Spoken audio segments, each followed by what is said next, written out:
saja, jangan marah sama Tuhan. Tadi saya tanya sama malaikat, Pak Jibril, ini ada Arab Betawi, saya bilang. Marah sama Bulgia, dia mengeluh, apa gue sholat sampai bosen tuh lihat sajadah, miskin juga sampai sekarang. Terus biar nanti saya bilang sama Tuhan, saya provokasinya Tuhan, kata Jibril. Provokasi gimana? Tambahin lagi miskinnya.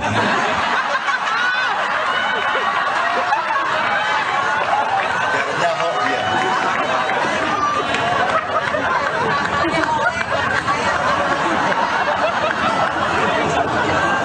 Maka Mas, Mbok kalau gitu tuh gila saja Anda.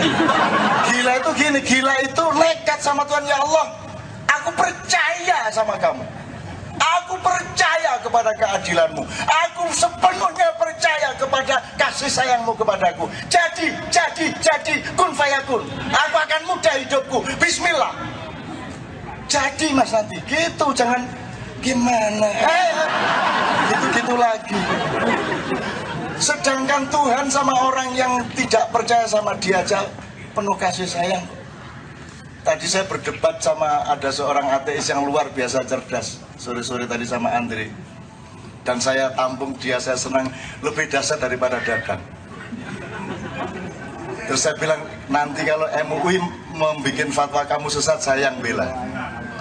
Temen lo Cak, ini tak belain kamu. Saya punya banyak argumentasi untuk bela kamu. Karena kamu kan tidak percaya bahwa Tuhan bikin agama, tidak percaya bahwa Tuhan itu nyuruh sholat. Kalau memang Tuhan ada, kenapa Gaza dibiarkan seperti itu, seterusnya lah macam-macam. Saya bilang, saya akan bela kamu. Tenang lo Cak, iya tak bela kamu, setan aja bisa saya bela kok, saya bilang. Lu sampean lo, iya tak bela kan. Cuman saya diem-diem bilang sama Tuhan, ini tak belain ya untuk strategi saja, tapi sekali-sekali saya main tempeleng nih orang. Saya kapok hari ini latih aja kayak saya ngomong. Ngadepin orang itu harus siklikal Mas ya, harus siklikal, dihubungi Mas, dihubungi. Jadi kalau bertanding kayak Muhammad Ali itu kan mengitari. Masalah itu jangan dihadapi linear saja, tapi kesini muter gitu loh Mas, kayak Ali. Makanya staminanya harus kuat. Meskipun tua kayak saya tapi masih oke gitu loh Mas. Andaikan aku berani kawin lagi.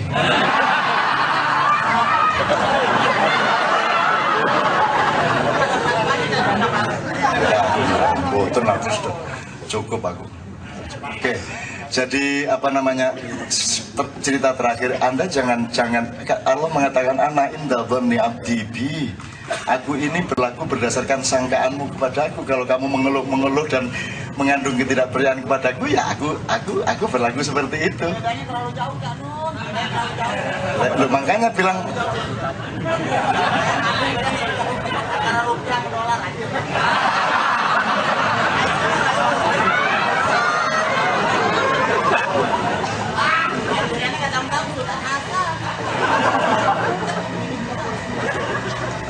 tapi Sultan Bolkiah tidak pernah punya ekspresi segembira dia.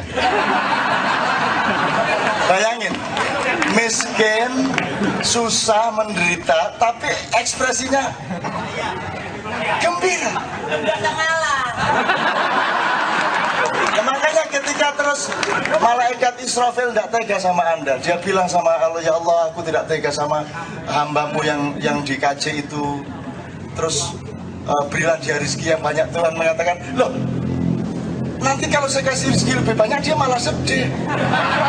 Loh, lihat itu, rezekinya cuma segitu dia seneng aja.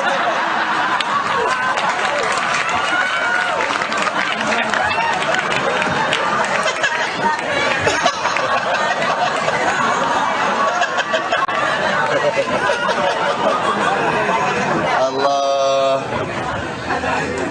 Oke, terakhir sekali betul-betul untuk beliau dan untuk semua teman-teman sekalian. Pokoknya Anda sama Allah itu jangan enggak usah protes, enggak usah nentang, pokoknya. Wallah.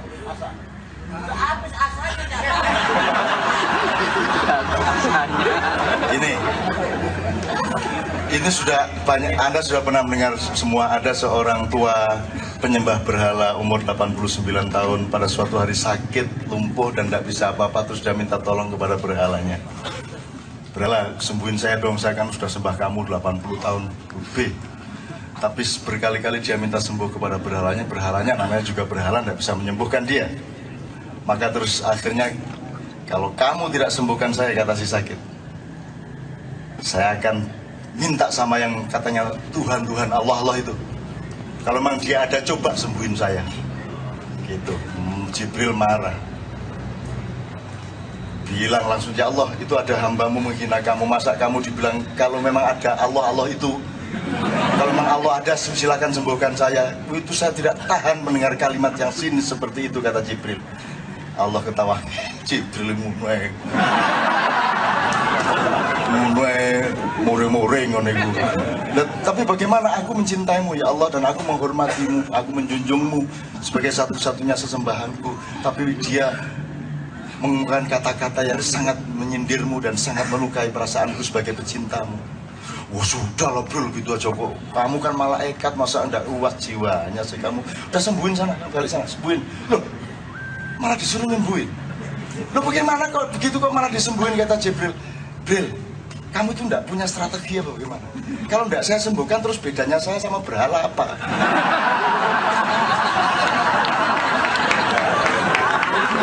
Akhirnya Jibril, ya nggih ya, semudun akhirnya. Nah Anda tinggal begitu, ateis saja. Atau ente ateis dulu sampai umur 89 tahun.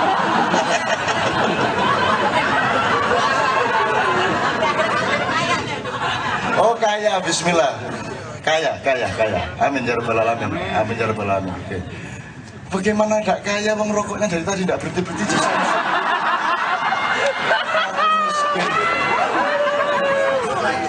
Saya itu sedih tiap hari, frustasi, terima SMS dari jamaah yang satu yang paling bikin frustasi enggak mau nyebut nama. Nanti kalau tanyain dari siapa, ya saya hanya orang kecil. Pasti Cak Nun tidak kenal saya. Lu rumah samu nih SMS raimu ketok lu. Tinggal nyebut jeneng Ci Angel ya bisa habisin pulsa. Sudah sebut nama cengeng gitu terus, tapi tidak apa-apa lah, memang begitulah rakyat kita. Terus nanti ada lagi, Cak tolong bantu pulsa. Dan itu bisa sebulan 2 kali. Cak tolong bantu pulsa. Dan begitu saya kirim pulsa lewat kantor, terus tiap hari dia kirim nasihat ke saya. Dia juara. Saya yang beliin pulsa tiap hari, saya dinasehati. Coba, ya kok nasihati itu rodo gaduk, enggak gaduk belas. Gitu loh, dinasehati. Nanti 2 minggu lagi, Cak tolong bantu pulsa. Tak kirim lagi, pagi-pagi nasihat lagi kepada saya. Manusia yang mulia adalah aduh mati aku ya. Tadi saya di SMS lagi, Cak tolong bantu pulsa. Akhirnya saya balas, mbok ngurusi panguripan weteng musik, lagi ngurusi negara, ngurusi Imam Mahdi, bilang gitu.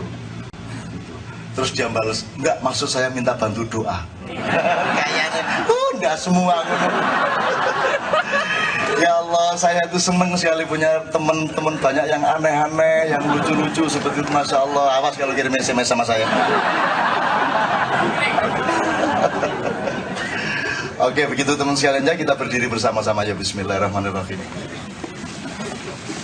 Ya syariat tak kandhani. Kuwi sing diulangke Cak Nun ki janjane tutuk kono kuwi ning kowe mudeng kok.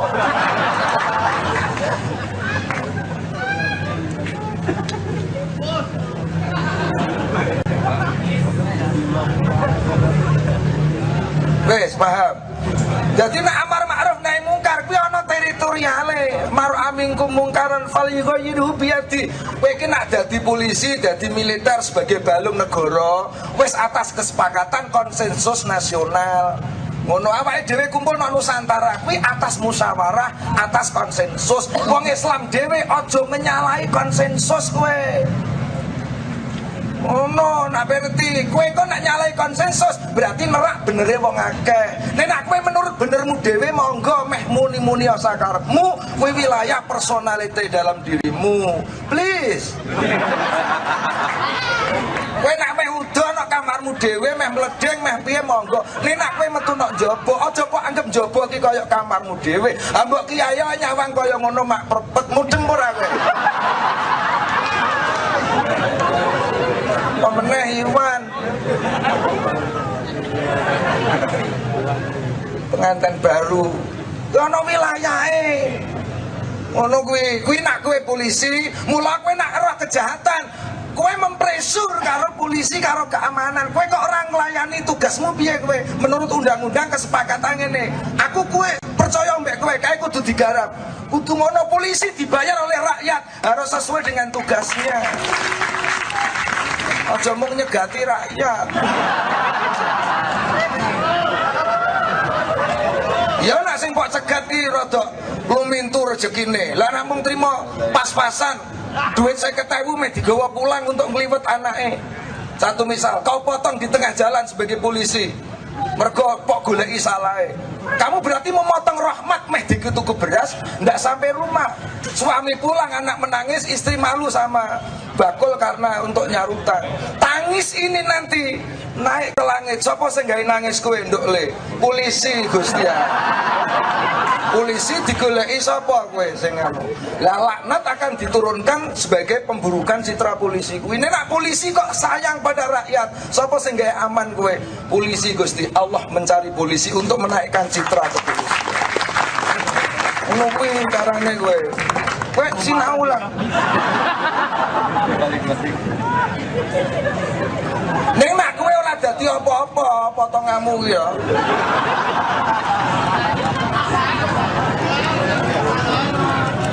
Potong aku barang ini ra dadi apa-apa. Ya wis ngene iki lah sering.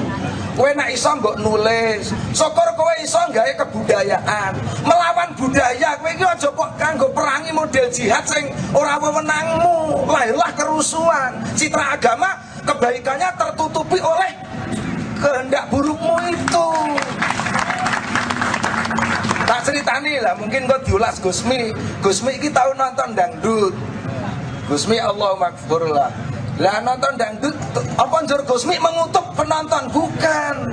Ya Allah, ini toh menonton penyanyi saja yang demikian kok hatinya sudah bergembira. Ya Allah, aku bermohon kepadamu, hati-hati orang penonton ini, andai melihat wijahmu, wijah kekasihmu, alangkah bahagianya melebihi dari menonton hal-hal seperti ini. Ngono sing atine lembut ngono kuwi. Udeng ora kuwi jenenge lewat kebudayaan. Mula Cak Nun kaya ngene iki membayar counter kultur. Gen apa? Gen orang nganggo cara kekerasan. Oh no, kowe nak merangi kebudayaan kudu kowe duwe alternatif budaya. Aja kok fatwane tok.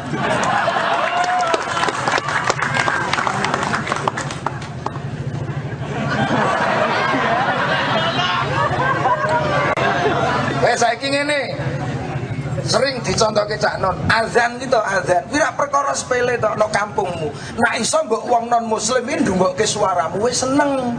Lah nek azan ora diolah ya bener-bener menurut teks, wong mbok Islam iki ndungokno suaramu wis bededek mergo bener ya ta ora salah ning tidak indah di telinga manusia. Aku tahu nak Solo ndungokno azan ngono nak musala pas ngaji di sana. Azannya wis bener tak sema, ning estetikanya yang tidak digarap. Rada nyentak-nyentak kan. Allahu Akbar. Allahu Akbar. Asyhadu an la ilaha illallah. Jajal ngono iku kupengmu dhewe piye rasane?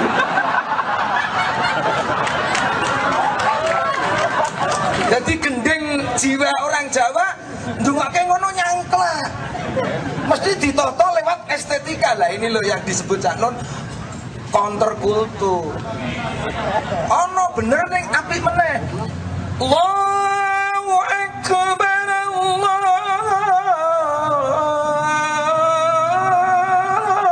Allahu Akbar. Iki suaraku nomor 3.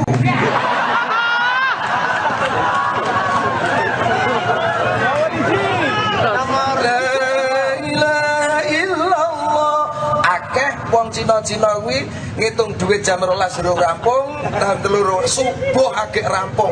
Apa arti uang ini bagi jiwaku yang selalu depresi? Akhirnya mendengar azan tidak lewat ceramah, mendengar lembutnya azan dari hati, mendodok hati, karena hati itu cermin. Ketika engkau serahkan seluruh cinta yang kau cintai akan memantulkan seluruh hatinya kepadamu.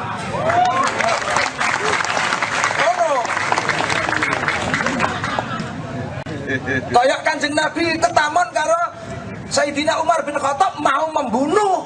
Kanjeng Nabi tidak pidato, lewat aura mukanya yang menunjukkan kesucian hatinya. Sayyidina Umar melihat aura Rasulullah yang tanpa dendam dan tanpa nafsu, yang mau membunuh, bertolak belakang 180 derajat malah masuk Islam. Adakah aura mukamu seperti itu? Aku nak ndelok raimu kuwi mung kepengin jotos.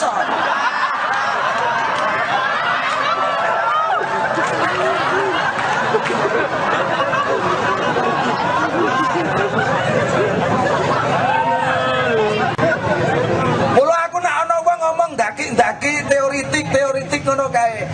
Kuwi ya ora salah. Ning tuk nyumet cahaya-cahaya kuwi. Wes ana matahari rek.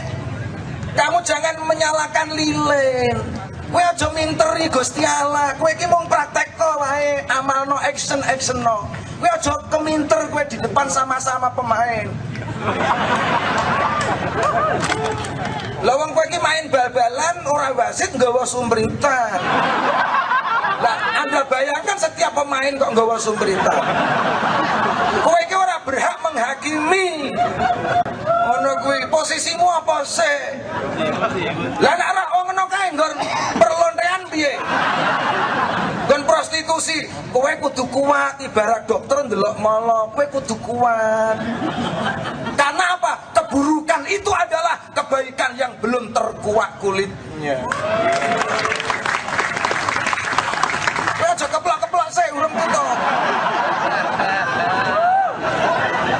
Lah ngene ndak? Terkuak kulitnya itu ada dua pendekatan. Nak kowe cerdas, kau pecah sendiri itu. Keburukanmu itu lewat apa? Nak wong pondok lewat riyadhah, nak kowe lewat penempaan.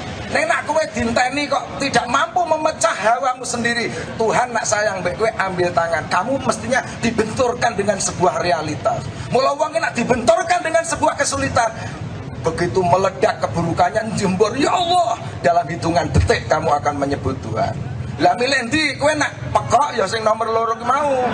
Nek nak kowe cerdas mikiro nganti kowe nyebut dhewe. Mula menangis dalam rangka syukur itulah yang indah, bukan karena derita dan sengsara nestapa. Kalau kowe kudu telaten Mas, gen kuat hatimu. Ngono kuwi. Keburukan adalah kebaikan yang belum terkuak kulitnya. Kowe nek wis terkuak sing nentokno ora kowe Mas. Orangnya itu sendiri sebagai pelaku. Ora kok kowe pak ukur lah. Putih cok. Gak koper. Akhirnya enggak koper ya toh. Ya itu tiap hari begitu. Nunggu anaknya. Gak koper. Sampai suatu malam dia tertidur gini, ngerokok sambil tertidur. Terus dibangunin istrinya jam 2:30 malam. Mas ajeng sedekah mboten. Terus gini dia, ayo sedekah.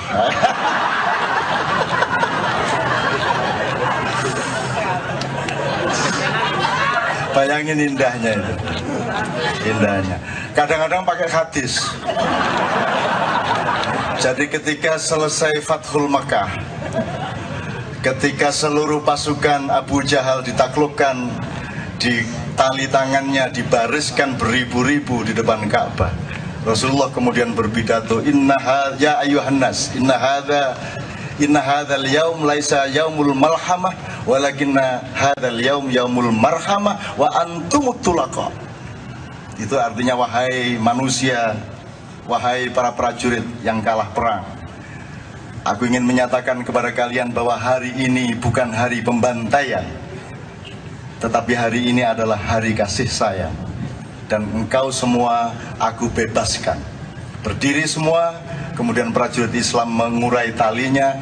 Bahkan kalian tidak hanya aku bebaskan, kalian tolong antri lewat pintu sana, pintu sana, pintu sana, dan kalian sudah ditunggu oleh onta, kambing, dan harta benda lain yang akan dibagikan untuk kalian semua.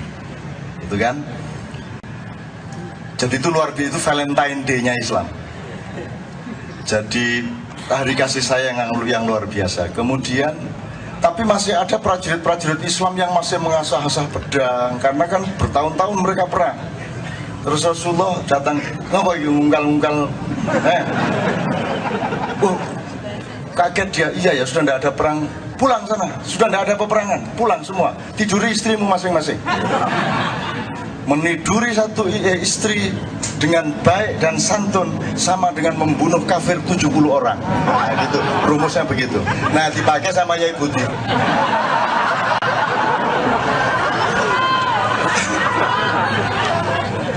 Kalau anak sudah tidur, Dek, saya sih maunya langsung 140, Dek.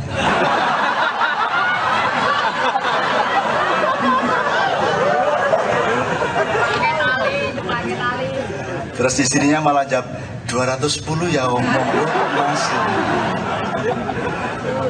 Coba asiknya ya, asiknya Masya Allah. Kalau semua didasari cinta kasih. Dan lahirnya teori-teori ekonomi, kekeluargaan, kemasyarakatan dari Bung Hatta itu tidak lain, tidak bukan. Itu hanya lahir dari rasa cinta. Itu lahir dari rasa kebersamaan dengan orang banyak. Ya. Kita tidak peduli yang menang siapa nanti presidennya. Kita tidak peduli yang mana parpol yang akan menang. Yang kita pedulikan adalah siapapun yang menang, kalau mereka tidak menerapkan kebersamaan dengan rakyat, cinta kasih dengan rakyat, teori-teori dan mekanisme ekonomi, politik dan apapun yang tidak berfokus kepada kepentingan dan kesejahteraan rakyat, maka itulah yang kita tolak. Jadi kita tidak menolak SBY, tidak menolak Megawati, tidak menolak Prabowo, tidak menolak siapapun. Yang kita tolak adalah cinta yang tidak sejati kepada rakyat. Jadi siapapun mereka yang jadi tidak ada masalah, karena toh juga sama saja. Oke. Oke. Nah, ada opresi, kemudian ada suppress, terus baru ada situasi atau posisi depres. Jadi teman-teman sekalian, tinggal apa saja yang depres. Depres itu posisi ditekan atau posisi di apa ya, dipenek. Aduh, penek itu bahasa Inggris, bahasa Indonesianya diperus gini Mas. Dipenek itu di. Nah, oke, dipencet ngene rek. Yang ditindih. Jok ngono itu. Ditindih ini terus. Nah, ini ahli tindih ya.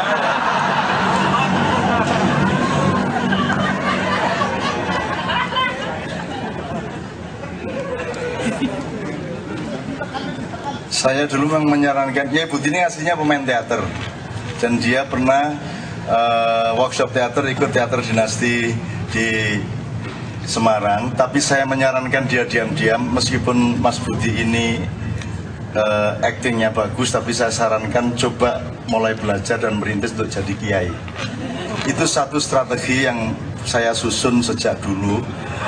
Iki nek gak dadekno kiai mblaeni arek iki. Wong dadi kiai bojone prucal-prucul utawa muana. Baru mulai oek meteng meneh. Oek meteng meneh. Walah.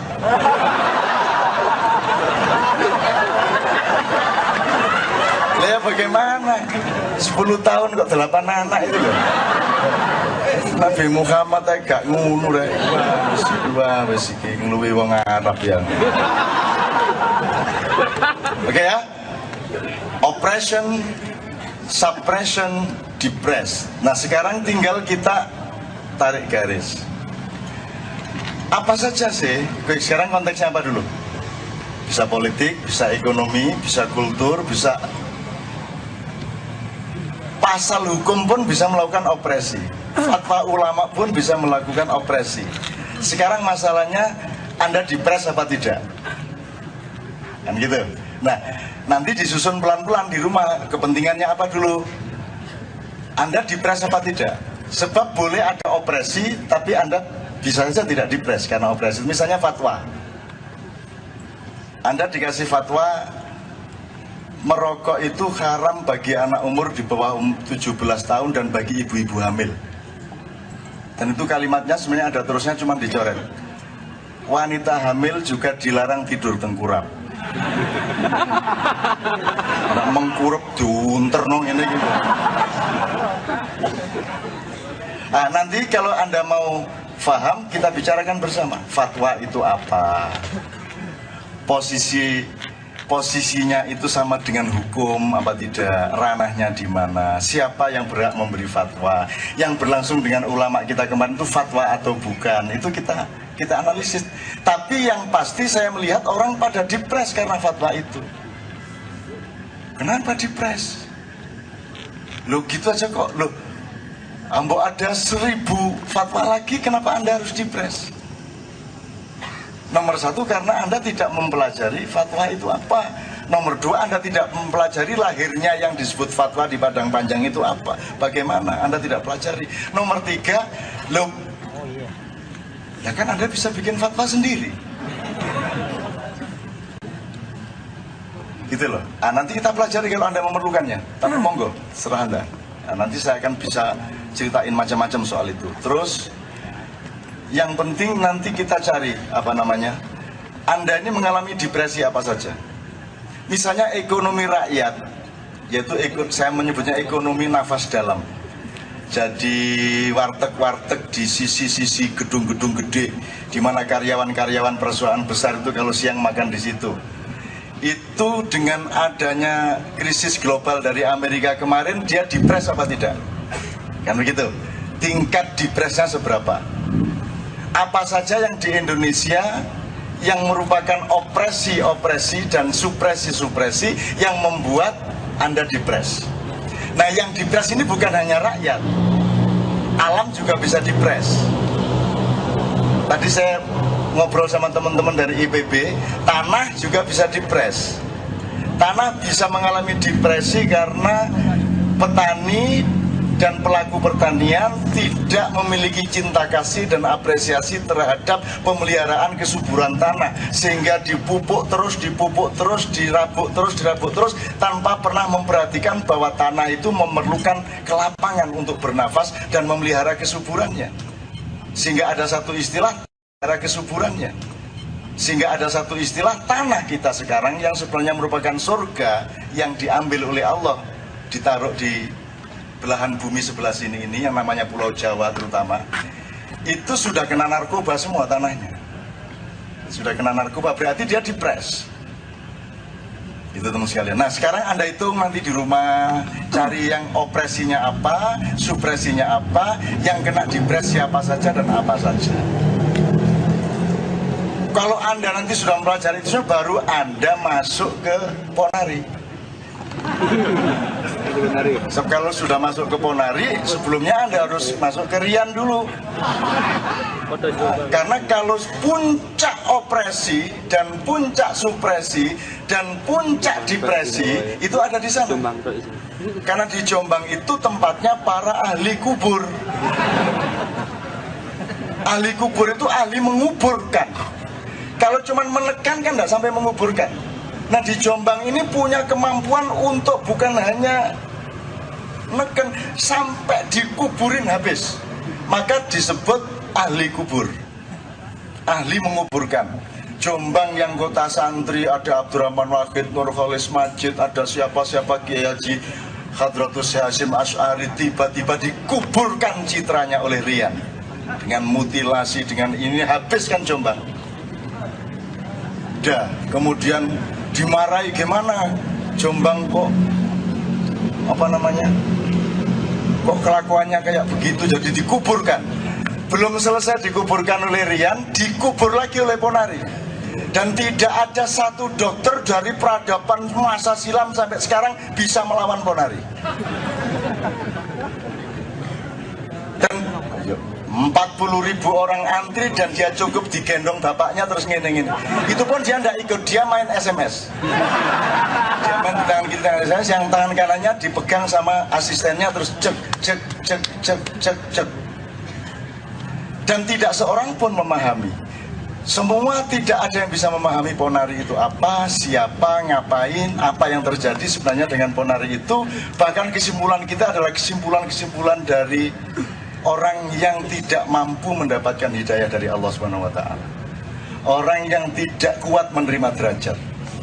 Orang yang ditawari innama amruhu idza arada syai'an ayyaqula lahu kun fayakun.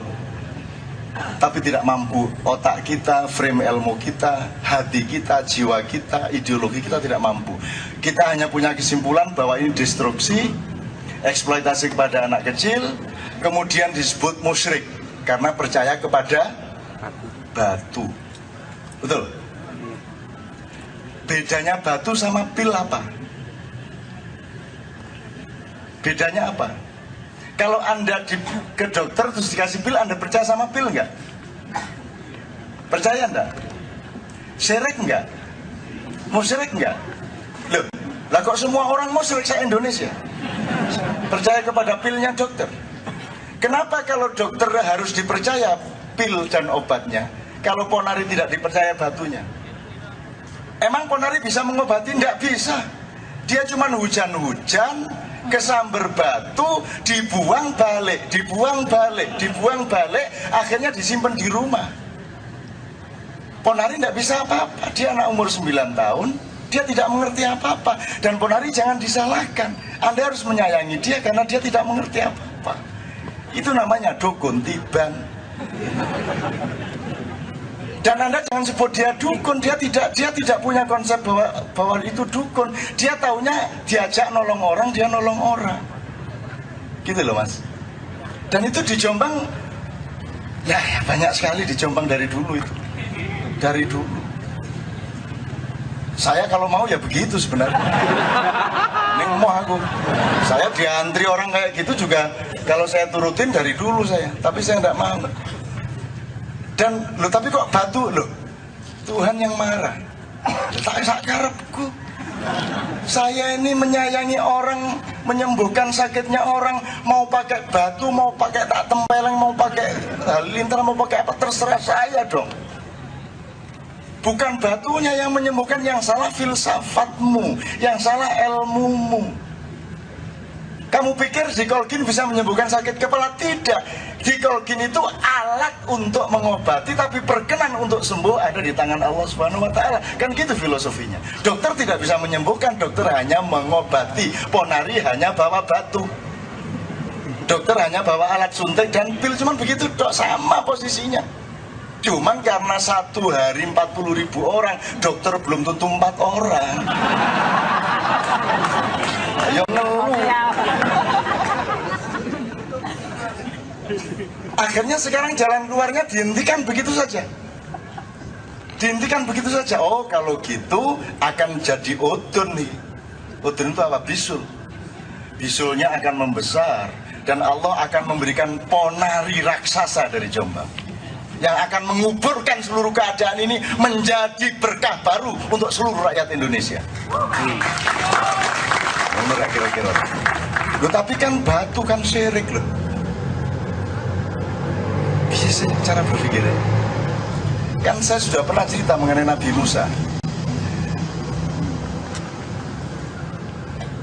Tuhan ini kan kalau kasih perintah itu kan memang harus diterima dengan ketaatan dan nurani, tidak harus Anda terima dengan akal sehat. Kalau pakai akal sehat yang ngeluh dewe. Nabi Khidir disuruh mencekik anak kecil, coba. Perintah macam apa itu? Iki Tuhan temenan tadi. Kan gitu kalau saya jadi Khidir. Lu mau saya disuruh mencekik anak kecil, disuruh bocorin kapal, betul nggak? Ya kalau Anda pakai frame akademis sekarang ya mampus sendiri kan. Musa juga gitu diperintah, kamu dikejar Fir'aun, lari ke pantai Musa. Loh, ini anti ilmu perang dong. Dalam ilmu peperangan kalau dikejar musuh ya cari hutan atau bukit. Lah kok disuruh ke pantai, lah modiar gitu. Ini gimana ini Tuhan kok capopo sampai aku perintah kayak gini kan gitu kan. Nah tapi Musa tidak bereaksi ilmiah. Musa hanya sami'na wa ata'na. Nanti begitu sampai di pantai, Tuhan kasih perintah kedua, idrib bi'asokal bahr, pukulkan tongkatmu itu ke laut. Bahr. Idrib bi'asoka, pukullah dengan tongkatmu laut. Kalau yang hajar itu yang batu kemudian memancarkan air. Itu hajar itu air, kalau bahar itu laut. Bahruddin itu lautnya agama. Kalau Brakotin itu kalau itu mutin di tempat saya. Terus nanti ilmuwan mengatakan, oh, tongkat itu kalau dipulkan di air, terus airnya membelah. Kesimpulan ilmiah gitu kan, empiris tuh, kecelek kan. Itu membelah ya pas itu dok. Kalau besoknya Musa ngene ya gak belah-belah banyune kok jok goblok kon iki. Itu berlaku hanya ketika Tuhan mengendaki air terbelah, ketika dia memerintahkan terbelah. Jadi bukan kesimpulannya adalah tongkat itu bisa membelah air laut, salah. Batunya Ponari bisa menyembuhkan orang, salah. Tapi bahwa orang sembuh itu bukan karena batunya, tapi karena perkenan Allah. Betul enggak? Bahwa air membelah bukan karena tongkatnya, tapi karena perkenanan Allah. Jadi syirik tidak tergantung batunya, tidak tergantung tongkatnya, tergantung benar nggak konsepmu mengenai apa batu dan siapa Allah. Kan begitu. Di situ letaknya syirik tidak di batu, tapi di dalam dirimu sendiri. Nah, sebelum sampai ke pantai, di tengah-tengah dia dikejar, memimpin pasukan, dikejar pasukan Fir'aun, Musa sakit perut, mau lengkung ini, nah, senet nih loh. Waduh, ya Allah, aduh, wis gak iso melayu. Ya Allah, kok tega-teganya, kayak sudah capeknya kayak gini masih dikasih sakit perut, Ya supaya kamu itu ingat aku, kata Tuhan gitu. Ya sudah, saya mohon disembuhkan ya Allah. Ya gampang, aku maha kuasa. Ya, sekarang kamu lari ke bukit sana, ada pohon, ambil daunnya, kamu makan sembuh, kata Allah. Nabi Musa naik ke bukit dengan setengah mati, baru nyentuh daun perutnya sembuh. Waduh, matur nuwun, sampai tenan jenengan ya, stop, turun lagi, pasukan siap, berangkat.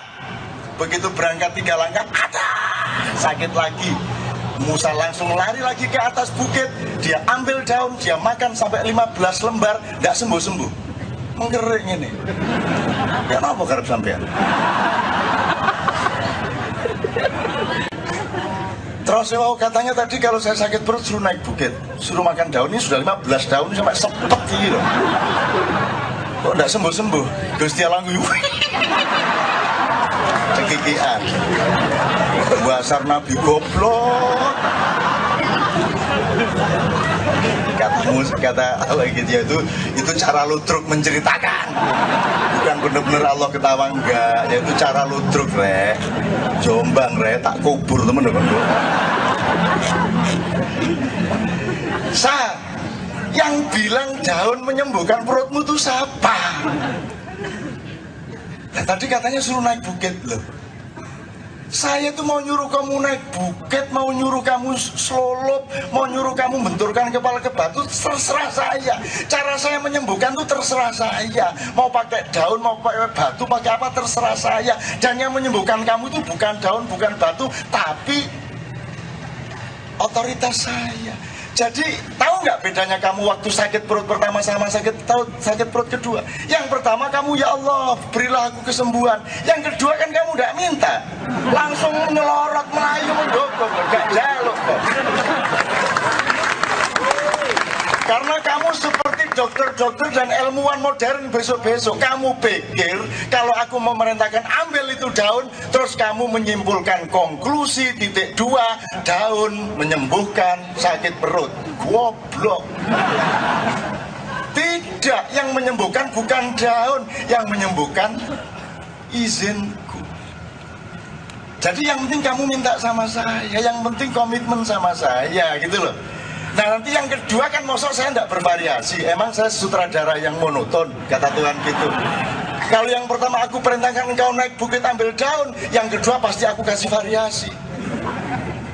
Musa, misalnya yang kedua, sakit lagi ya Allah, sembuhkan, sakit lagi, jungkir balik 5 kali. Bener kan? Begitu jungkir balik sembuh, kan gitu. Kalau saya Tuhannya malah tak suruh jalan jongkok 2 km.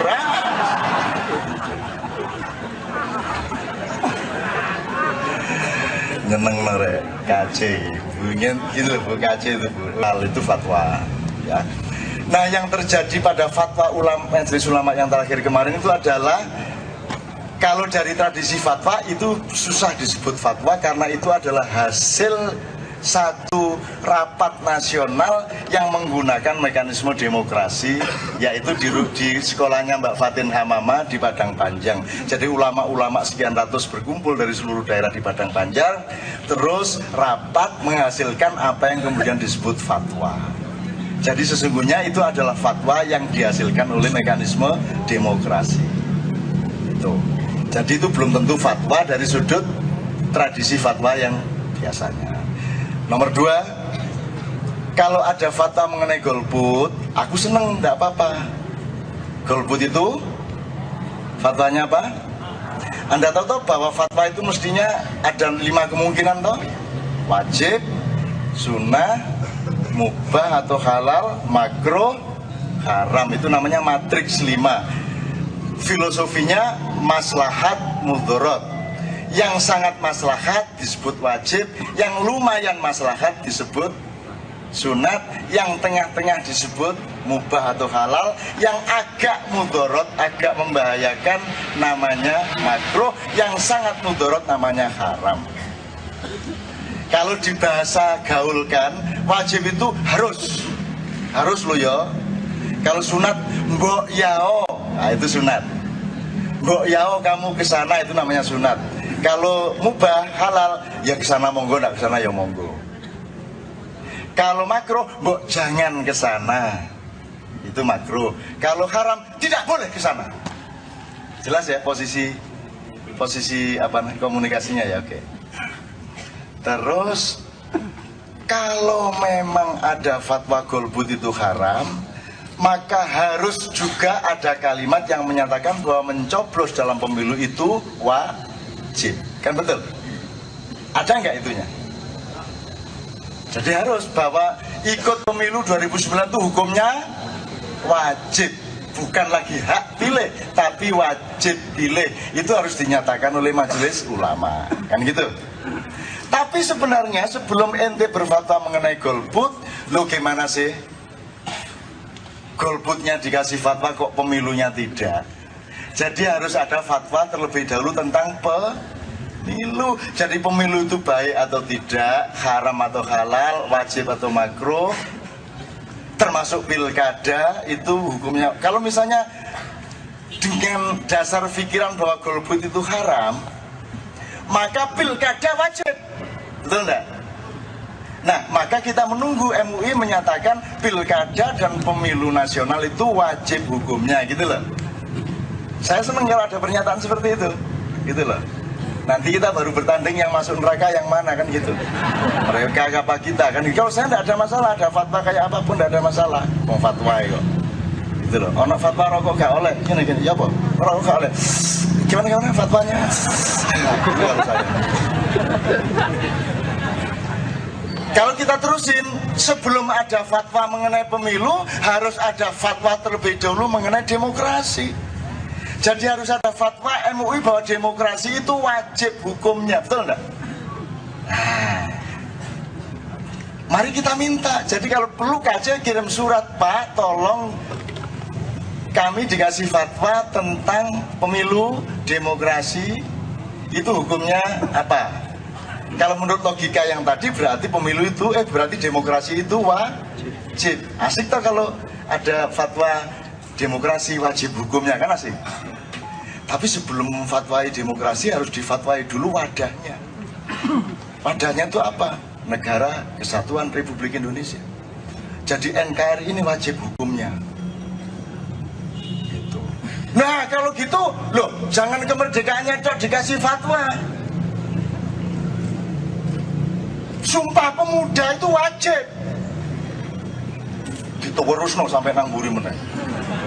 Kebangkitan Nasional wajib. Suwe-suwe perjanjian ganti wajib. Jalu entar sampai ngeden sampai entek wis.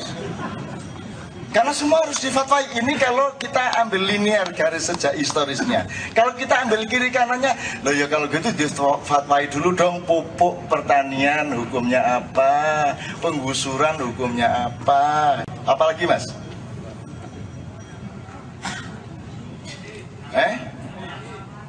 Ya karena korupsi wis jelas itu. Mau 5 itu jelas. Apa meneh? Membiarkan pengangguran. Pemerintah tidak bisa menyediakan lapangan kerja sehingga wanita-wanita dan laki-laki muda Indonesia pergi ke luar negeri jadi TKI dan TKW. Berarti pemerintah berada pada posisi halal apa haram, kan begitu? Difatwai kabeh, kudu ana fatwai kabeh. Infotainment haram apa halal? Liputan 6 halal apa haram? Wis kudu kabeh. Jaru cok bingung akeh ngono bapak. Loh, kalau memang berfatwa harus, makanya majelis ulama harus terdiri dari berbagai macam pakar. Kalau dalam Quran ada ulil absor, ulil albab, ulil nuha. Tapi masih bisa dipecah-pecah, itu berarti ada para peneliti di segala bidang. Maka kemudian dia menjadi pakar A, pakar B dari pertanian, peternakan, kehutanan, ekologi, ekosistem segala macam, sampai pakar ekonomi, pakar segala macam. Jadi MUI tidak hanya terdiri dari ahli fikih, tapi juga ahli-ahli segala bidang karena mereka dibutuhkan dasar-dasar pertimbangannya untuk menentukan fatwa dari sesuatu hal. Itulah teman-teman sekalian. Jadi saya tidak nyalain MUI loh, saya senang loh MUI bikin fatwa. Dan saya menunggu fatwanya beribu-ribu yang saya tunggu. Bikin KC, halal apa haram? Ini loh, membikin orang tidak tidur sampai jam 3 pagi, halal apa haram? Ayo. Makhluk yang namanya Mbah Surip itu pakai topi dan rambut kayak begitu, halal apa haram? Harus ada fatwanya. Itu pun dalam fatwa itu ada keluasan dimensi di mana Anda tidak bisa memfatwai benda secara berdiri sendiri. Kayak orang Madura ditanya, Pak, makan ayam goreng halal apa haram? Lo tidak tentu, Pak. Lo kok fatwa kok gak mesti? Lo ya tidak tentu, Pak. Maksudnya tidak tentu. Lo kalau ayamnya colongan ya haram, Pak. Minum ini halal apa haram? Tidak tentu. Airnya insya Allah halal. Menurut penelitian laboratorium tidak ada masalah. Cuman siapa yang punya perusahaan ini? Dari mana asal usul uangnya? Uangnya riba apa tidak? Hasil kolusi KKN apa tidak? Dalam perusahaan ini ada kezaliman apa tidak kepada buruh? Kan harus dihitung semua halal haramnya. Jadi daripada repot-repot memfatwai begitu banyak hal, wis rasa berfatwa. Nanti repot loh. Susah loh, cari halal haram tuh susah loh. Susah. Isti ini sound systemnya habis tuh waktu kasus di Monas sampai sekarang. Siapa sekarang yang berkewajiban mengganti sound systemnya Isti yang waktu itu diserbu FPI itu? Siapa yang berkewajiban? Jadi sudahlah, daripada repot memberi fatwa, percayalah kepada akal sehat masyarakat. Anda mau maling enggak toh? Enggak toh? Untuk tidak maling nunggu hukum dan Quran atau tidak? Meskipun enggak ada Quran, aku enggak maling, Rek. Cukup dengan nurani saya dan akal pikiran saya. Kan gitu. Yuk kita percaya kepada akal sehat rakyat, percaya kepada moral masyarakat, supaya mereka juga mampu memfatwai diri mereka sendiri-sendiri, gitu loh. Kecuali darurat banget baru majelis ulama, itu ya teman-teman sekalian. Oke, sekarang waktu sudah sangat mendesak, jadi soal fatwa cukup segitu. Ada 1-2 hal yang barangkali saya ingin mintakan kepada Mas Simon sama Isti, terutama mengenai apa yang mereka pikirkan mengenai Dipres tadi itu, Mas Simon. Ya Mas ya, Mon ya. Minumannya sudah ada ya. Ranah ilmu dan moral itu fatwa. Ya.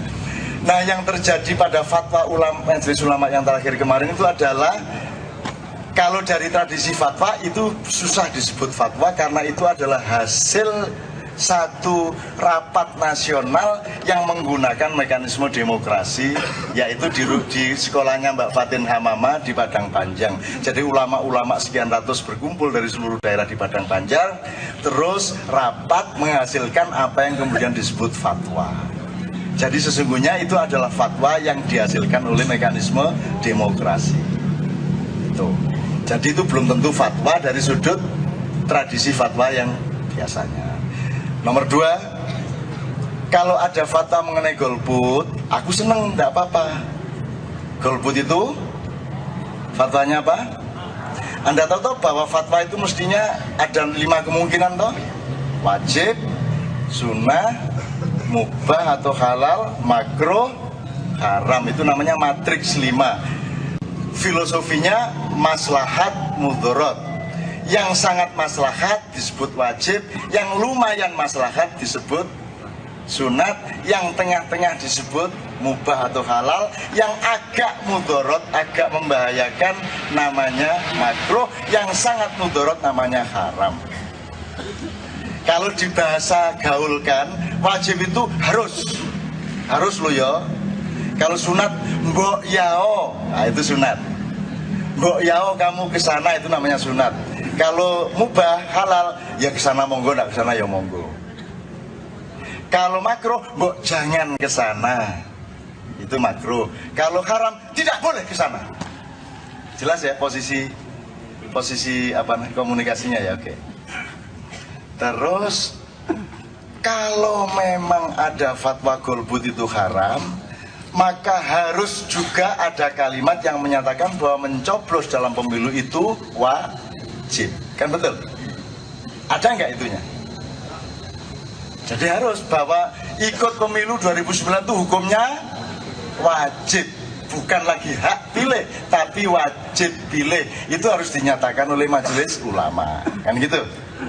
Tapi sebenarnya sebelum ente berfatwa mengenai golput, lo gimana sih? Golputnya dikasih fatwa kok pemilunya tidak.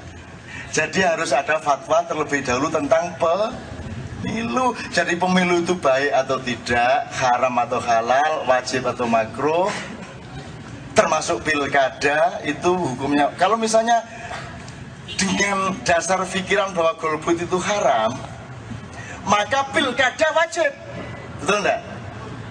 Nah, maka kita menunggu MUI menyatakan pilkada dan pemilu nasional itu wajib hukumnya, gitu loh.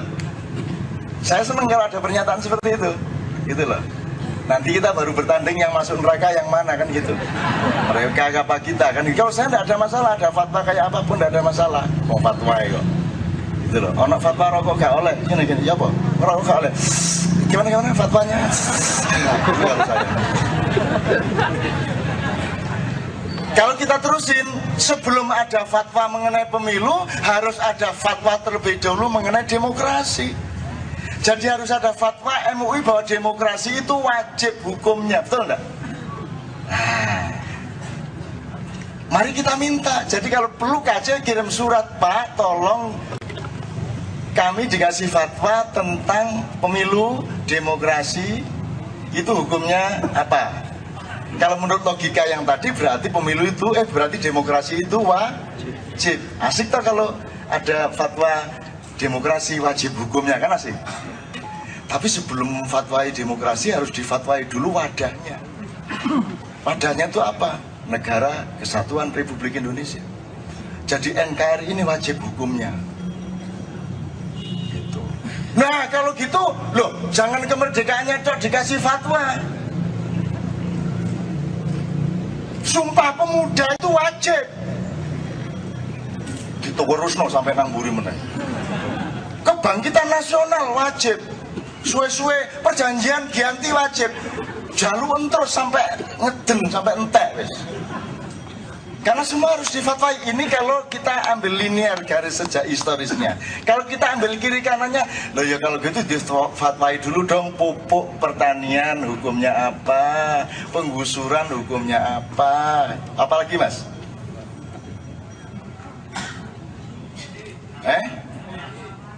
Ya karena korupsi wis jelas itu. Mau 5 itu jelas. Apa meneh?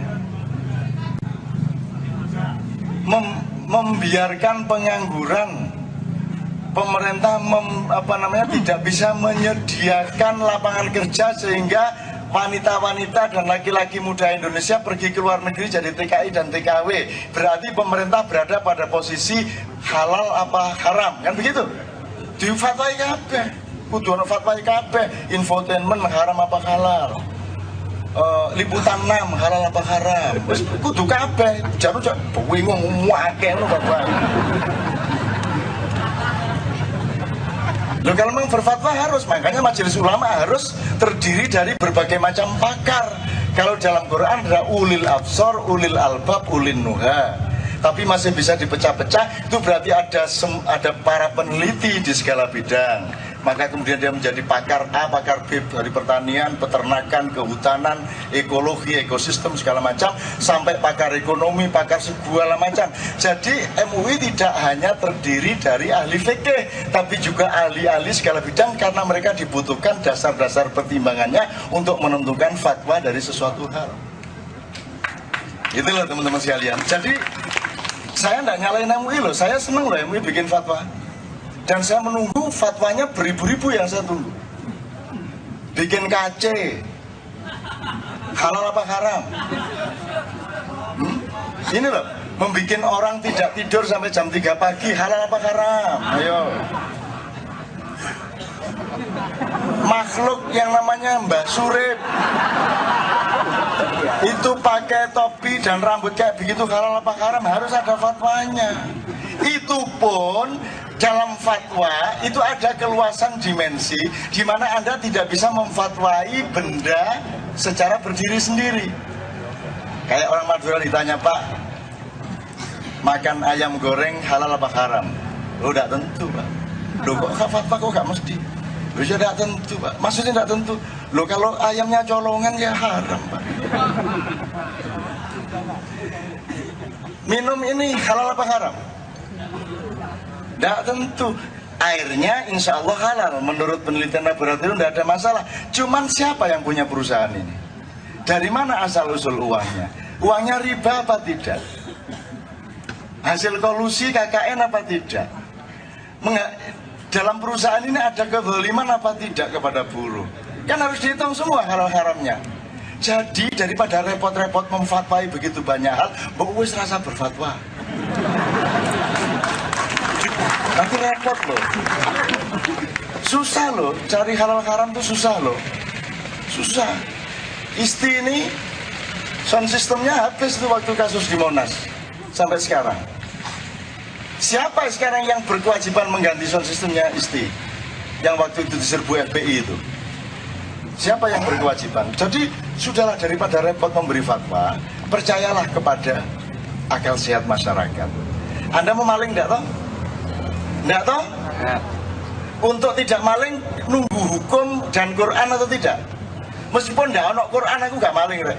Cukup dengan nurani saya dan akal pikiran saya. Kan gitu. Yuk kita percaya kepada akal sehat rakyat, percaya kepada moral masyarakat supaya mereka juga mampu memfatwai diri mereka sendiri-sendiri, gitu loh. Kecuali darurat banget baru majelis ulama, itu ya teman-teman sekalian. Oke, sekarang waktu sudah sangat mendesak, jadi soal fatwa cukup segitu. Ada 1-2 hal yang barangkali saya ingin mintakan kepada Mas Simon sama Isti, terutama mengenai apa yang mereka pikirkan mengenai Dipres tadi itu, Mas Simon. Ya Mas ya, Mon ya. Minumannya sudah ada ya. Negoro anak sekarang tidak tahu siapa-siapa, sehingga saya ini sampai mempersiapkan diri saya untuk tidak usah dikenali oleh siapa-siapa daripada saya besok-besok menyesali. Bahkan saya punya cita-cita agar supaya kalau nanti saya dipanggil oleh Allah itu jangan ada yang tahu kecuali keluarga saya. Saya sampai punya cita, kalau saya mati nanti tidak usah ada yang tahu deh, keluarga saya aja. Sehingga saya sekarang sudah menyiapkan pemakaman di kompleks rumah saya di desa sana untuk ibu saya, ayah saya dan keluarga saya, supaya saya nanti tidak usah ngerepotin siapa-siapa. Selama hidup mungkin saya pernah ngerepotin orang, tapi ketika nanti saya mati, saya nggak usah ngerepotin siapa-siapa. Dan cukuplah yang menguburkan adalah saudara-saudara saya saja, istri dan anak saya, kan gitu. Sampai begitu, karena saking takutnya kita ini tidak dihargai di Indonesia.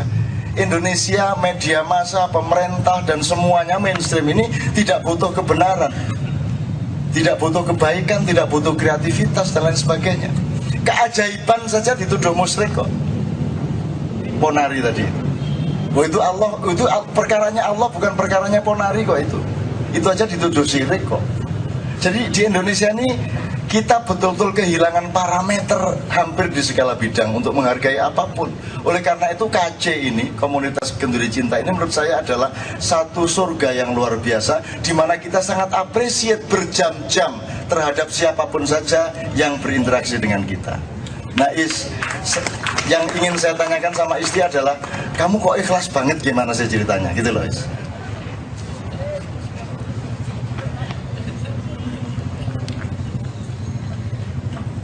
Ya saya kira itu tadi saya kira ya keikhlasan itu timbul mungkin dari dua hal. Pertama mungkin ketidakberdayaan, tapi juga barangkali kita bersyukur dalam arti ini saya sedang dalam keadaan. Dari itu dipelajari, sangat banyak tuh pelajarannya, banyak sekali. Misalnya sampai antri 10.000, 20.000, 40.000 umpamanya ya. Itu kan itu mencerminkan betapa dunia medis modern kita sebenarnya tidak mampu mengatasi masalah. Sampai sebegitu banyak orang antri kepada seorang anak kecil. Jadi sebenarnya yang terjadi juga krisis kepercayaan kepada dunia medis. Dan dunia medis memang betul-betul sudah menjadi Tuhan yang tidak boleh dianggap salah sedikit pun. Padahal sesungguhnya ada sangat banyak pendekatan-pendekatan lain yang kita sebut apa alternatif atau dukun dan sebagainya, yang sebenarnya jangan dihakimi berdasarkan statusnya, tapi hakimilah secara metodologis. Kan begitu. Mau tanya juga? Ya silakan Mas, maju Mas. Saya mengenal banyak sekali pendekatan-pendekatan alternatif yang saya hitung secara rasional juga. Silakan Mas Ibrahim ya. Sebelum saya teruskan monggo. Bismillahirrahmanirrahim. Assalamualaikum warahmatullahi wabarakatuh. Mohon maaf mungkin agak sedikit panjang mungkin. Nama saya Ibrahim. Dan kalau ada pendekatan mengenai angka 9, di dalam Al-Quran ada juga pendekatan angka 7, ada pendekatan 19 dan lain sebagainya. Itu semua kita jangan jadikan fokus. Dia merupakan bagian dari mosaik metodologis di mana kita bisa menemukan kesejatian yang sama melalui pintu yang berbeda-beda. Salah satu pintunya adalah 9 tadi. Gitu loh. Ya mas. Assalamualaikum warahmatullahi wabarakatuh. Saya Pak Rai, tinggal di Tenabang. Saya mau tanya Kak Nun, pertanyaan saya agak sedikit panjang, boleh nggak? Boleh kan ya? Allah wabarakatuh. Kalau di Jombang itu bukan Sultan Bolkiah tapi Cina. Cina ini judi, mabuk, kaya. Kita ini sholat, wiritan, miskin terus sampai bosan. Iya, sampai bosan. Sampai orang Jombang bikin jajan saking dendamnya sama Cina, karena dendam sama Tuhan tidak berani. Dendam sama Cina, terus mereka bikin jajan namanya bol Cino.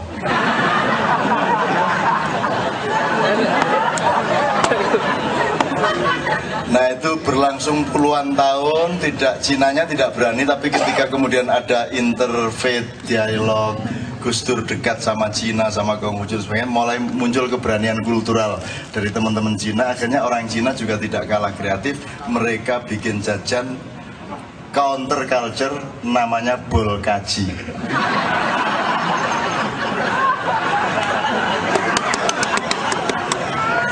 Pokoknya bol-bolan. Oke, tapi saya kira sangat banyak faktornya. Memanage Brunei yang hanya satu kabupaten itu pasti jauh lebih mudah daripada memanage Indonesia yang terlalu luas, yang berasal dari ribuan kerajaan, yang sekarang saja secara resmi ada 162 kerajaan dengan bahasa yang bermacam-macam, dengan kelakuan yang bermacam-macam, dengan pulau yang terpencar-pencar. Sehingga sesungguhnya ketika kita awal bikin negara itu harus dihitung betul teknis manajemen kenegaraan kita. Dan saya kira kalau mau dilihat, Indonesia ini memang sudah salah sejak awalnya. Gini, tapi inna ma'al usri yusra, inna ma'al usri yusra. Jadi tidak boleh ada detik di mana kita kehilangan kepercayaan terhadap masa depan. Jadi pernah kita omongkan di KC bahwa Allah menjamin kalau kamu mengalami kesukaran, pada saat itu juga sudah ada kemudahan. Tinggal kamu cerdas apa tidak, kamu peka atau tidak. Kalau waktunya kamu pakai hanya untuk mengeluh dan mengutuk, maka kamu kehilangan momentum untuk menemukan kecerdasan terhadap kemudahan itu. Jadi kan bunyinya inna ma'al usri yusron, bukan inna ba'dal usri yusron.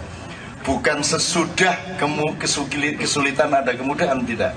Tapi bersamaan dengan kesulitan sudah ada kemudahan. Maka disebut ma'a bukan ba'da. Bahasa Arabnya begitu. Nah, kalau saya boleh, wah ini terpaksa menjawab sebagai ustadz sedikit ya.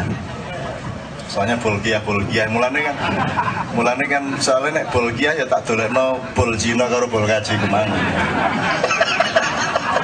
Salah bolgiah. Bolgiah denger ini terus dia jawab bolmu dewe ya.